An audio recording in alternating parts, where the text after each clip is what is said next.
Okay, so dear Dharma practitioners, be comfortable yourself and relax your body. Keep your back straight, neck head straight in one line and your right palm on your left. So gently close your eyes and bring attention to this bell sound. And while you're focusing to the sound, mentally relax your body, relax your mind and relax your breathing with your thoughts. So do nothing extra. Just follow the sound, please.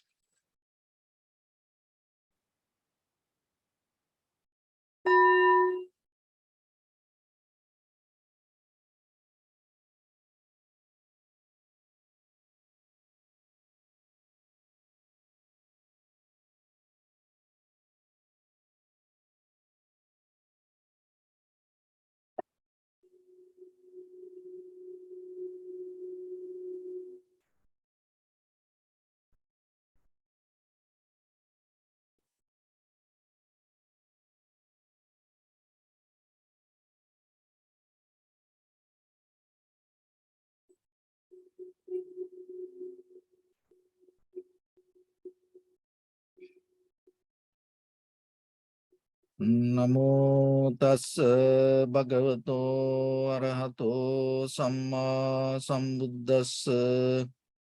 Namo tassa bhagavato arahato samma sambuddhassa. Namo tassa bhagavato arahato samma sambuddhassa. Homage to the Blessed One, the Exalted One, the fully enlightened One. So, dear Dhamma practitioners, before we start our practice session, as usual, we'll take few minutes for ourselves to be very clear with this practice. So, when it comes to meditation, we mainly practice here two mental cultures, two mental practice. So one is called tranquility meditation, another one called the insight meditation. So one called the chitta bhavana, other one called panya bhavana. So the bhavana means cultivation of the mind. So cultivate our awareness.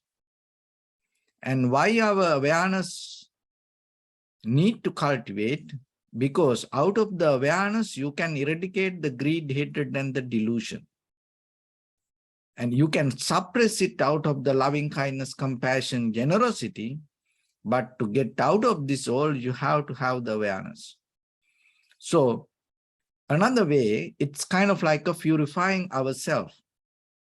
So the mind always get dust out of the perception when we have the desire related to ourselves with the greed, hatred, and the delusion.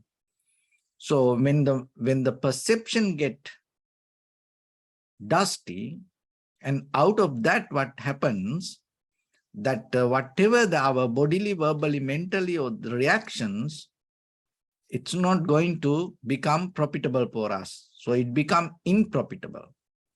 So when you develop unprofitable life, so as a result of that, you are the one who going to have difficulties. So another way, it's kind of like you have a very clear path already within you and connecting to the nature. Because of this misunderstanding and misguiding ourselves, we miss the path. So in conventional level, if you are capable to get into this path, your life going to become more comfortable. But that comfort doesn't mean you build up some kind of visualization, imagination. It's not a kind of like overnight you're going to get the milk and honey out of this life. But deeper, it gives a clear understanding how things come to be as they are. Even in a very conventional life, we need that. Because sometimes everybody like the happiness and satisfaction, and everybody like good life. But still, they don't see that good life come out of their practice. Sometimes they think it come out of some higher power, someone else And sometimes we believe it's come out of the prayers, the mantras, see the unseen angels. It's not like that. Your life happened because of your own effort. So that simple truth, once you understand, you get the total responsibility regarding yourself. So that is the beginning point of the wisdom path. Taking self-responsibility.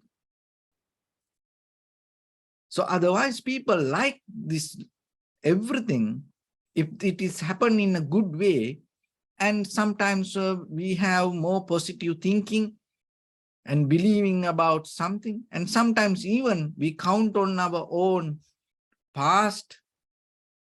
And if you are not aware about the present moment, if you don't have the clear awareness, sometimes your own past good karma doesn't work. This life is not kind of like you can behave wearing kind of like a rosy eyeglasses. You have to remember that, because each and every moment happening out of cause and conditions, not out of wishes, not out of hopes, not out of any kind of visualization. So that is the reality on the bottom.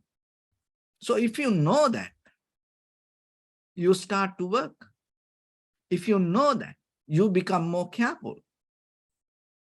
If you know that, you take the the responsibility, and it brings the confidence to you. So that is what you need, even to practice meditation, even for your day-to-day life, morning to night, that whatever you have to have the confidence.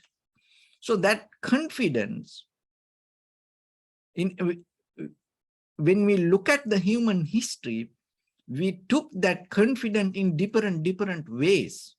Nothing wrong with that. But the thing is, there is a more different version. There is a more different level. There is another way. There is another window for that. So that is what we try to open. So that window, so out of this practice that you can gain through, is kind of like a wise confident. You have the confidence, of course, when you believe on something, when you believe regarding somebody, it gives some kind of confidence.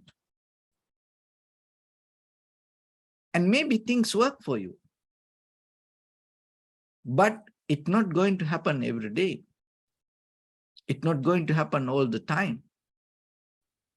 And it may happen on the surface level when we have ability to see each other. But how about, there are situations come in our life. Things happen beyond your hands, beyond your limits. So in that very level, what will happen? It start to build up the fear. So this is the thing. When you have the confidence regarding somebody or something, by the time it slowly start to develop the fear. So now you start all the spiritual things and the good life to have the freedom, happiness, satisfaction. But underneath now, it start to grow the fear. So then it doesn't work. Because the freedom and the fear, this both doesn't go in the same way. So you have to find a one path, one line. Because if you find the freedom, there is no fear. Fear cannot exist with the freedom. When there is when there is a fear, there is no freedom. So which one you want? So whatever you get, the one of the important things you have to remember, from this point, if you go into that, that means you look for a change. So the change, if you want the change, you have to change. That's a very simple method. Without changing, you can't change. Without changing, you can't get the change. So then you have to have a question, you ask question, are you willing to change? So when you willing to change, what you want to change? And maybe you think, oh, I will change this, I will change that. This all the outside things. You have to change where you put your trust. So if you look for happiness and satisfaction, if you look for your own liberation, you have to put the trust on you. Putting the trust on someone else, you can't gain your liberation. And so once it comes to that level, so from that point, look at your own life and you will see how things happen to you. And even so far in this life, if you don't trust yourself, it is not fair for your own life. Because that whatever that other things, it already, left you on the way. But your own body and mind keep coming. And your deeper, this self-awareness is always there with you. So give a try and start to trust your self-awareness.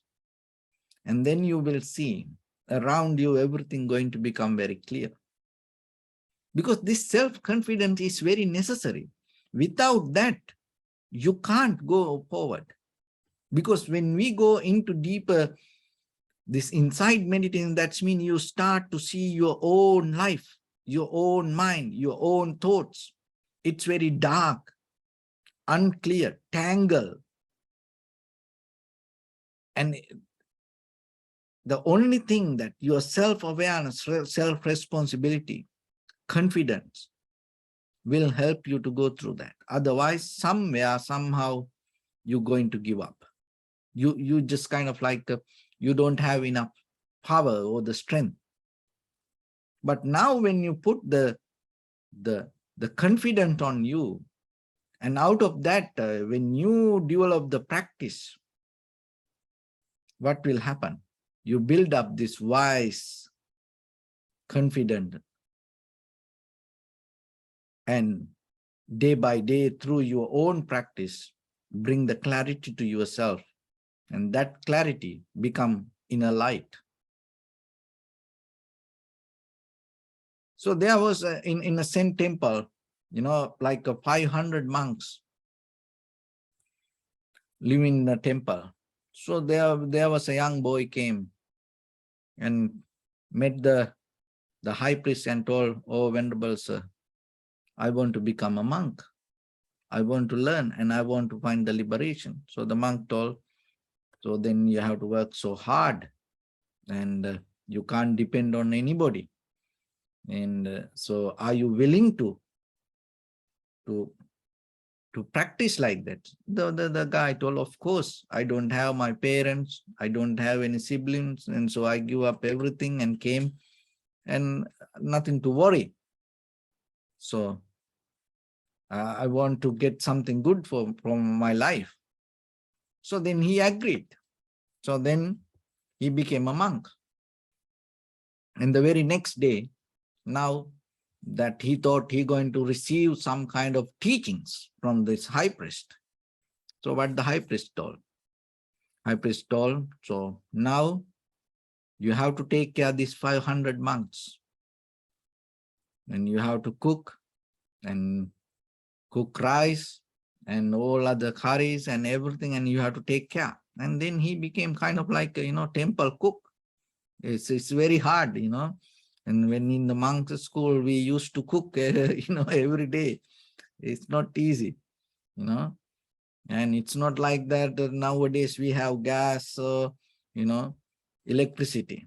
So you have to, cut the wood and the wood fire, you have to go and find the wood. And sometimes you have to go and find the vegetable. It's not easy. So, somehow now he going to be the cook for the monk. And he start himself to do these things.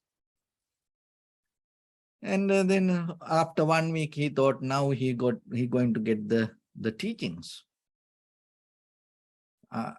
No teachings every day. And the high priest told, you don't come to me anymore.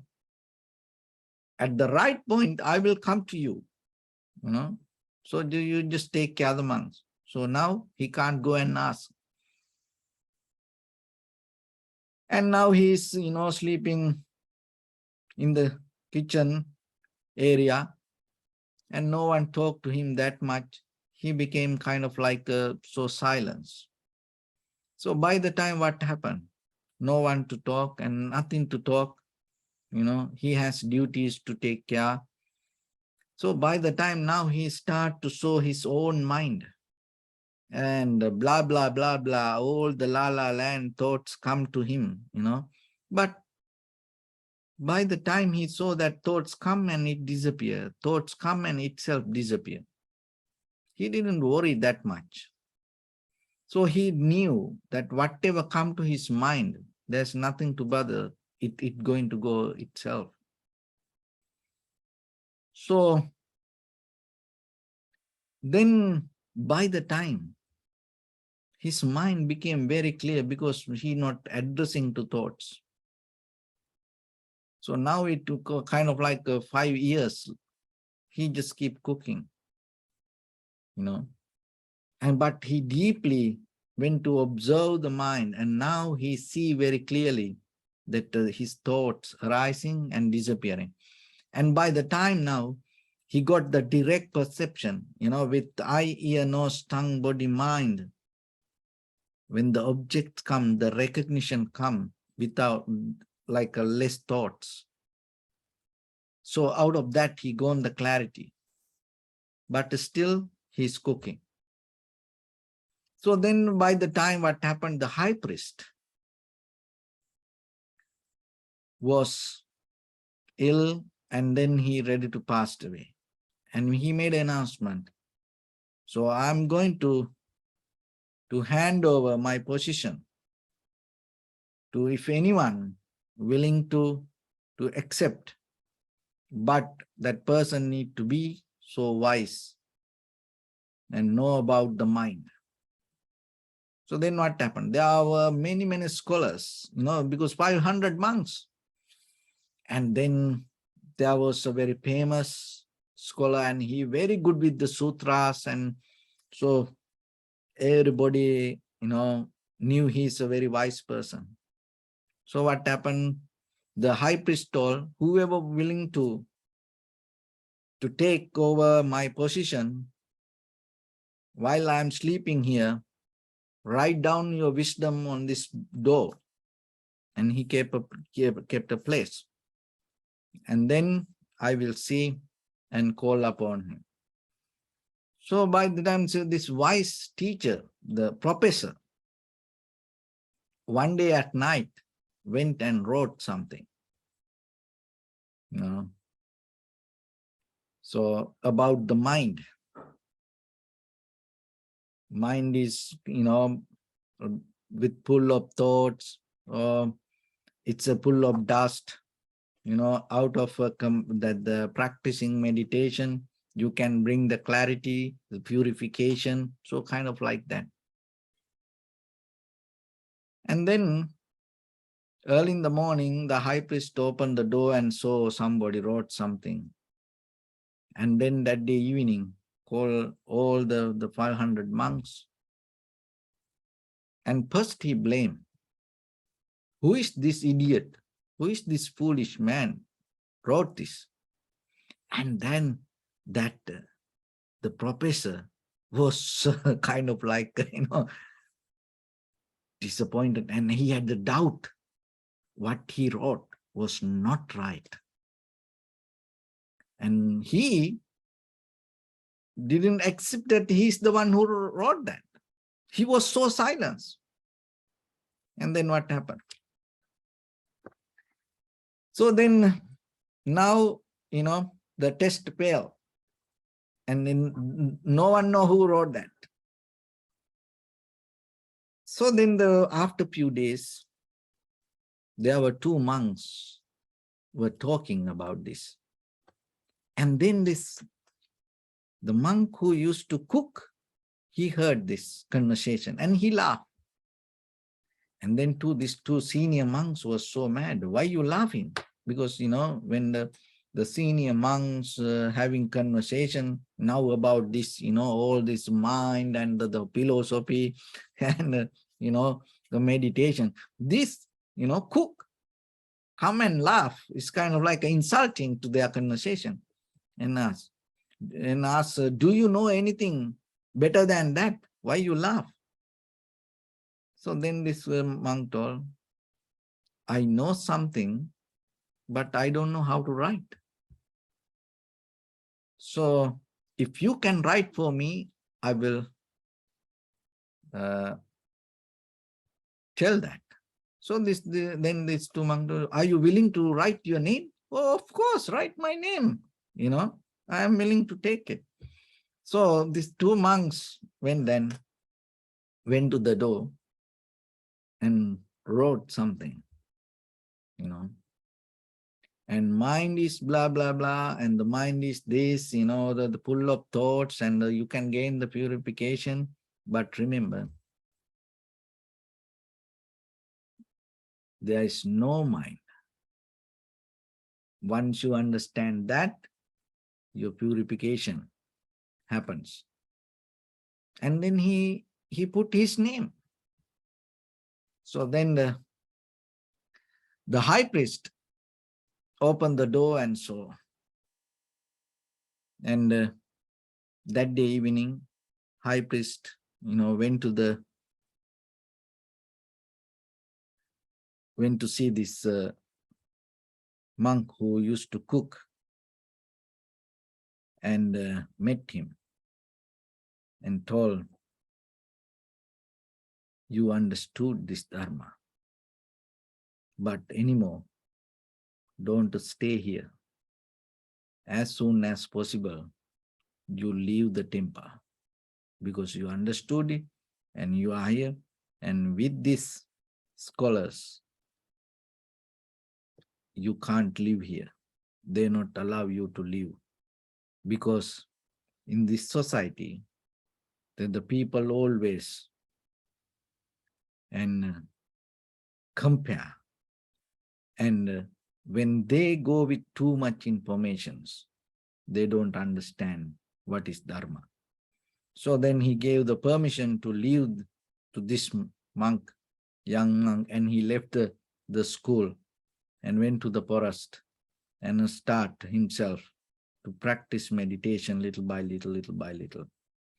So following that, when the very next day, and little by little, other students, the monks, start to look for him and follow him. So half of the monks went behind him and they start to practice meditation. So in this story, that it tells the moral, when you don't have the self-confidence, somewhere you're going to stuck. It doesn't matter. Maybe you will receive certificates, you will receive many awards, and you will get a lot of likes, and people appreciate you. But somewhere you're going to stuck.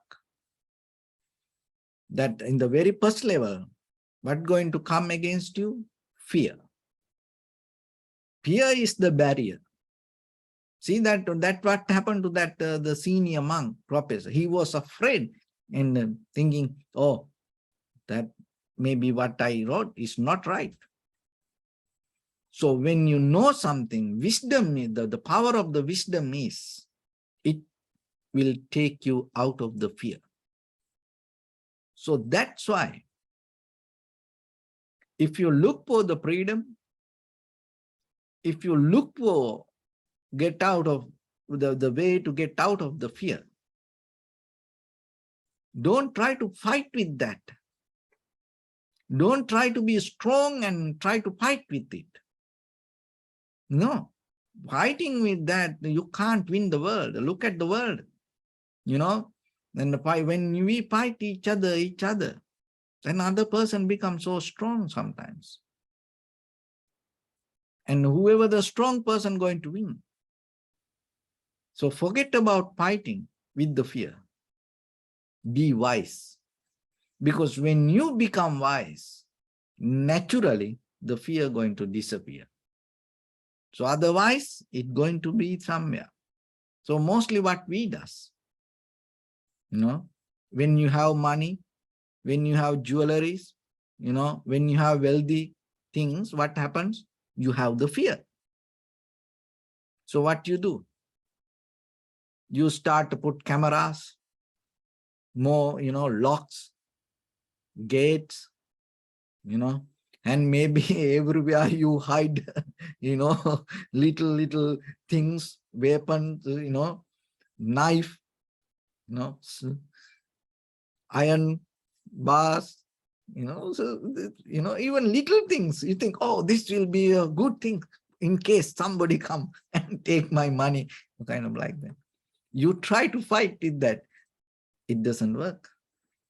Because you grow the fear, then day by day, wherever you go, you look at the camera. Always look at the camera. You don't do anything else. There are people like that. Wherever you look at them, I ask, what are you doing? No, I just checking. If and it's nowadays it's auto detective. Even little bird go and the camera ting. Oh, then look, who's that? There's no freedom. You caught up more and more into the trap.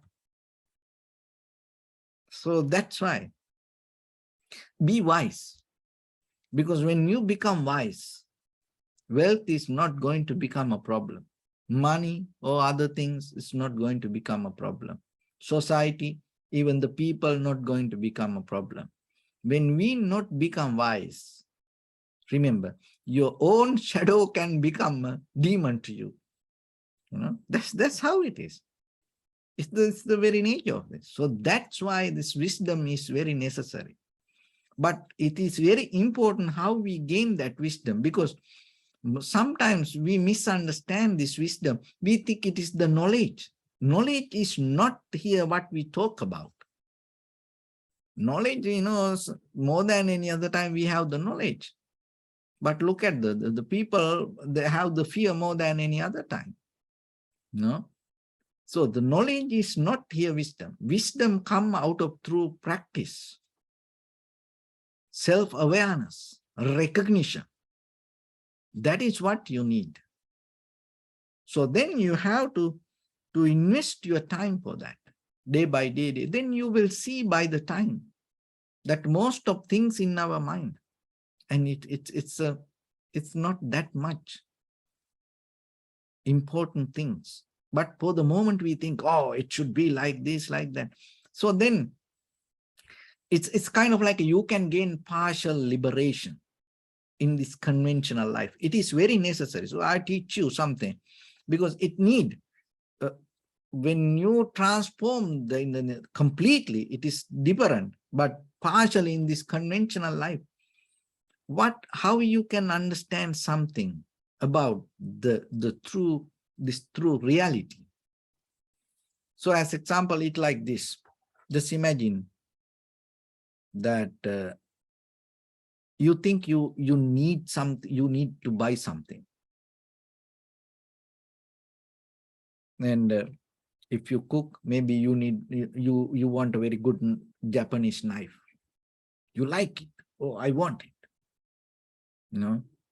And maybe if the new cell phone, or maybe whatever you see online, or you think, oh, I want to buy this. And then what you do? And you want to find the best one. So you go into search, spend so much time, and maybe you get tired. You get tired. And you go place to place, and you can't find exactly that something kind of like a, fit for you. You think it is very necessary. And then by the time you interfere with something else, suddenly something else come up, and then you have to spend time for that. Maybe 1 day, 2 days, 3 days. And after that 3 days, you interfere with something. When you come back to your normal position, that desire about that Japanese knife, or whatever the cell phone, or whatever you used to look around, it's already gone. So that's kind of like understanding that it's giving you partial liberation to yourself, that what is in this mind is not the life. But when it pop up, we think, oh, I want this. Without this, my life going to end, Oh, this is the end of my life. I need that. That's how we think. But just 1 hour, 2 hour, 1 day, if you pass, that all the pressure, that heat up, the fire, that's all gone. It is very necessary like this lifetime. Because this consumer product marketing world, every day try to show us, oh, you need this. Without this, your life not complete. That's how they talk. That's the language. So then, but you have to remember, when it hit your mind, when the mind start to cry for that, it is just a thought. So see that the monk who used to cook, he saw his own thought, and he slowly understood it's come and it's go. And it took him to transformation. So the same experience, your mind the same. That's why we bring these different stories from different time period, from different people. Because whatever happened to them, the same, it's going to happen to us also. Even though the physically, by name, by age, by size, maybe we are so different. But underneath, the mechanism happened to all of us is same. The entire world is all human beings, mostly governed out of the greed, hatred, and the delusion. Only 3 things. And then any human being can transform to liberation if that person develop the awareness. See? So that's why this Dharma is work for you. So then remember yourself. In that believing yourself come out of practicing yourself. That transformation come when you put effort and observe and recognize within yourself. So in tranquility meditation, it in the beginning calm down and allow you to settle down. And there you recognize this moment. And from that point, you are capable to go deeper and see. So what is happening inside us? It's just all thoughts. And once you come to that point, that the cravingness, this desire, this fire inside us, it's start to disappear. So it's not going to happen overnight. But first you have to come to take a very conscious decision. Do you want the freedom or do you want the fear?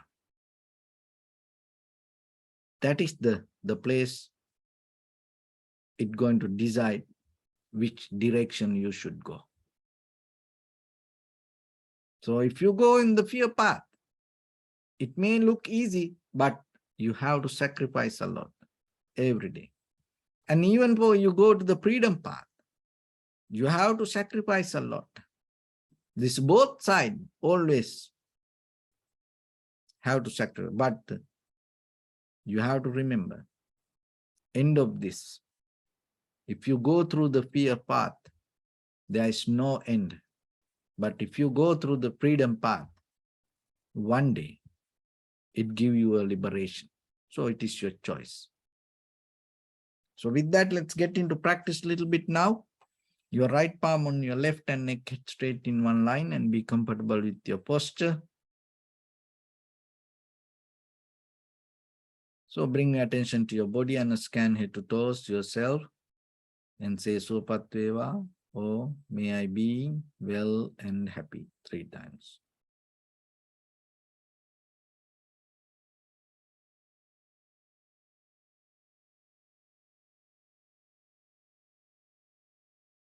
Take a moment and think. We gathered here in this moment to practice this ancient meditation technique. All the Buddhas, all the enlightened masters followed this path and achieved wisdom. So we also gathered here to accumulate that knowledge.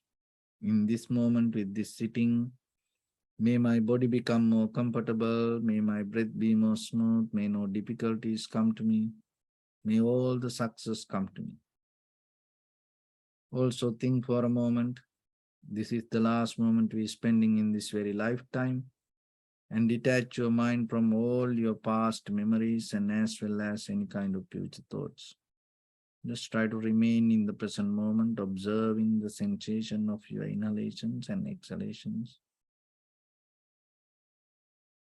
So in the beginning, deeply and gently, breathe in, breathe out 3 times and find the sensation, please.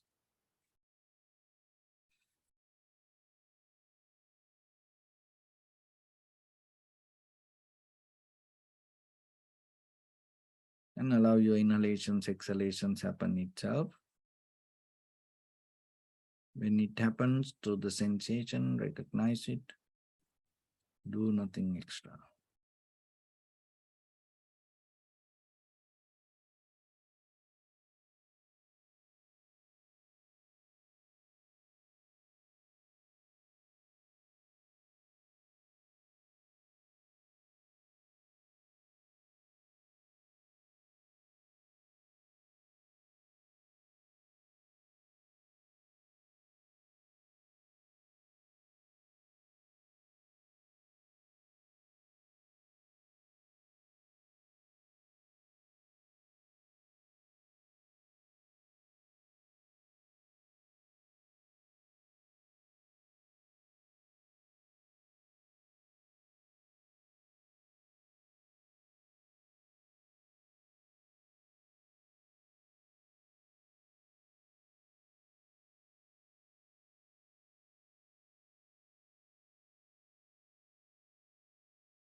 Bring your attention to your body, please.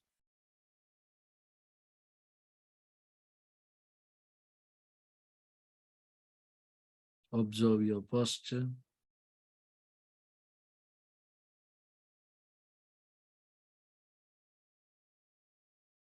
We cultivate loving kindness and compassion in our heart and radiate it as a light through entire your compound, village, city, state, country, world, around this universe.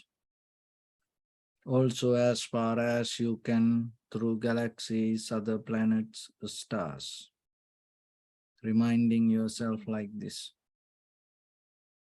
With clear intention, mentally repeat after me. May all living beings in this universe be well and happy. May everyone be happy and safe. And may their hearts be filled with joy.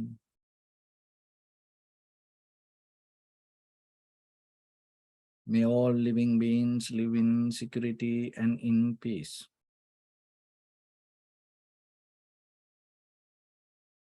Beings who are frail or strong, tall or short, big or small, visible or not visible, near or far away.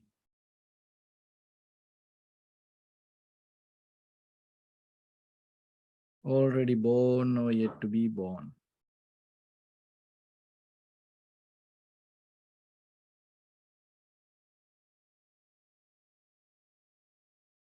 May all of them dwell in perfect tranquility.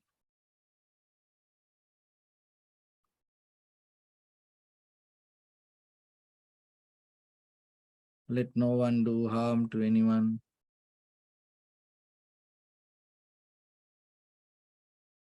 Let no one put the life of anyone in danger. Let no one out of anger or ill will wish anyone any harm.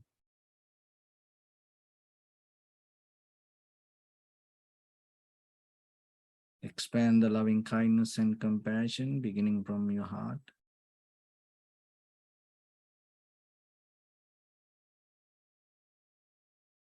Forward. Visualize yourself and send it as a light.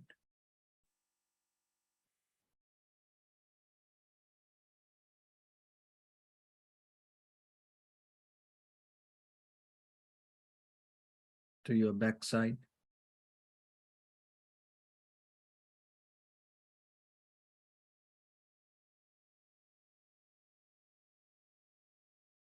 To your left side.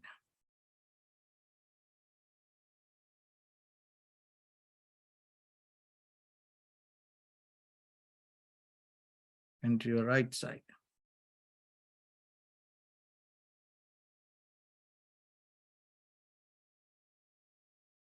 Downward.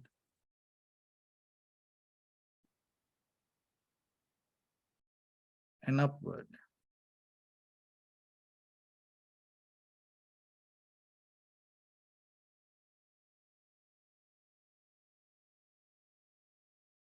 To all 6 directions at once.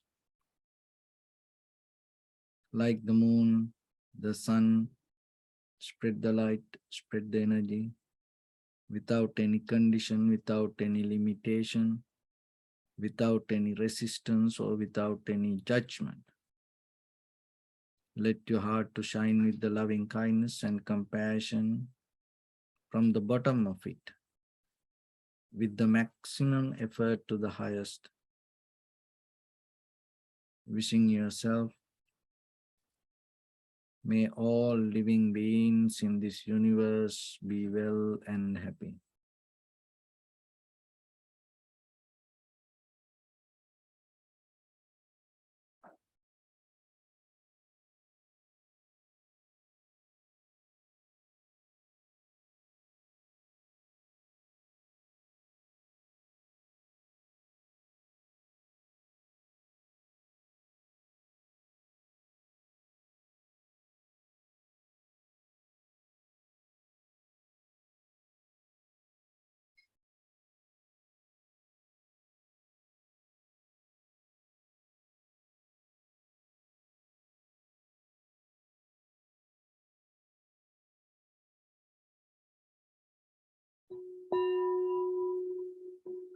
Say sadhu, sadhu, sadhu. So first of all, we offer this practice to the great qualities of the Buddha, Dhamma and the Sangha. And also by the power of this meritorious deed, may all of us attain to the supreme bliss of Nibbana. May all your guardian angels and deities will receive these merits and increase their longevity and protect all of you from any kind of planetary influences or any ill effects. Ettavata cha ammihi sampadam punya sampadam sabbe deva numodantu sabba sampatti siddhya sabbe bhuta numodantu sabba sampatti siddhya sabbe satta numodantu sabba sampatti siddhya. Imaya dhammanu dhamma patipattiya buddham pujemi dhammam pujemi sangham pujemi. Addaya imaya patipattiya jati jara vyadi maranam ha paribunjisami. Idamme punya kammang asavakkaya vahang hotu sabba dukkha pamuncatu. Bless.